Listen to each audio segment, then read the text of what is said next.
So Jesus said again, Amen, amen, I say to you, I am the gate for the sheep. All who came before me are thieves and robbers, but the sheep did not listen to them. I am the gate. Well, a warm greeting on this feast of St. Vincent Ferrer.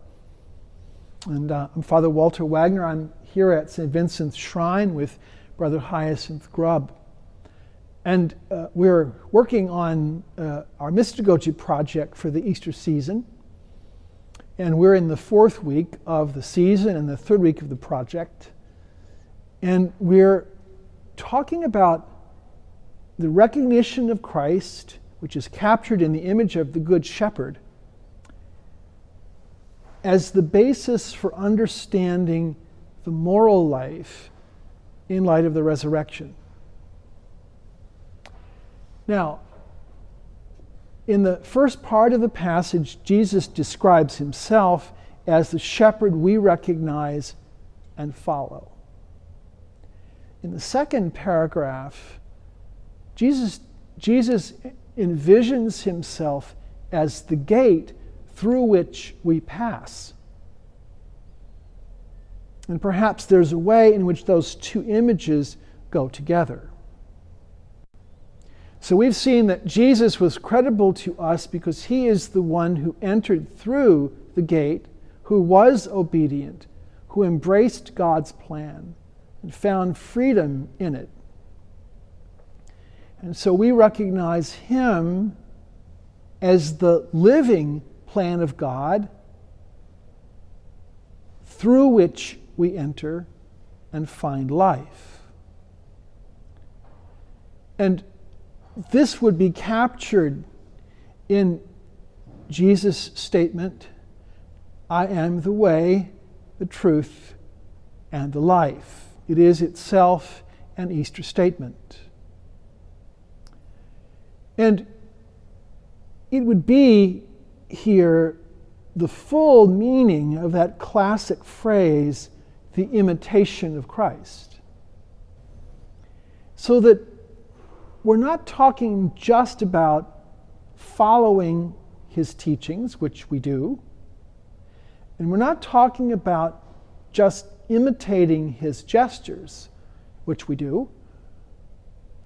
We're talking about assuming his stance, that his stance before the Father becomes the stance to which we are summoned as baptized people who have also been equipped to be, in virtue of baptism, priests, prophets, and kings. That is, empowered to stand on the ground of Jesus before the Lord.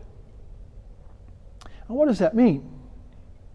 It means that the pattern of life that Jesus lived is one we embrace with confidence.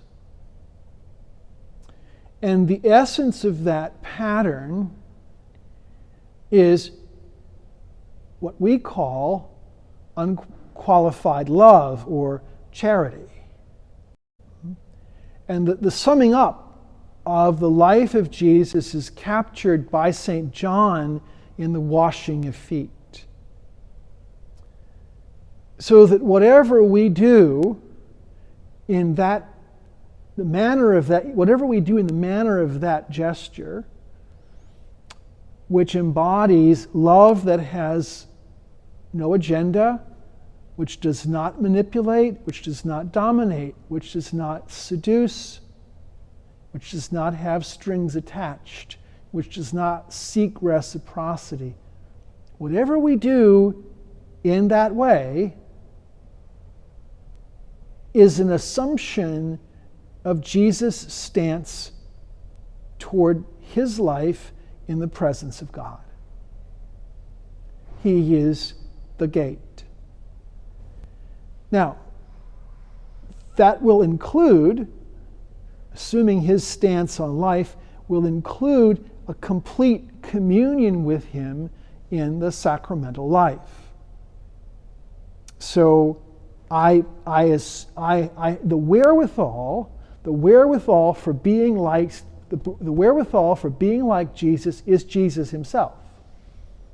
When he baptizes me, when he feeds me with the Eucharist, when he absolves me from sin, when he anoints me in my sickness, when he witnesses my wedding, when he ordains me. In any of those moments, he is enabling me to enter upon this path of having a life that is shaped by self-giving, and the wherewithal to do it in such a way that self-giving is a happy thing. Self-giving is a happy thing. And this pattern, this going through the gate, that is, living with Jesus in the sacraments, assuming his stance toward life, recognizing that his ethics become possible for us with these resources, means that we embrace a life of constant growth. Because the image of Jesus challenges constantly. It is an imitation that is never complete. And because we keep receiving the sacraments, we keep receiving the wherewithal to grow into the person we already are in virtue of baptism. So, he is the gate through which we pass to a true and abiding freedom, which is the reaching of our full potential designed by God from before our birth. Have a great day. Talk to you tomorrow.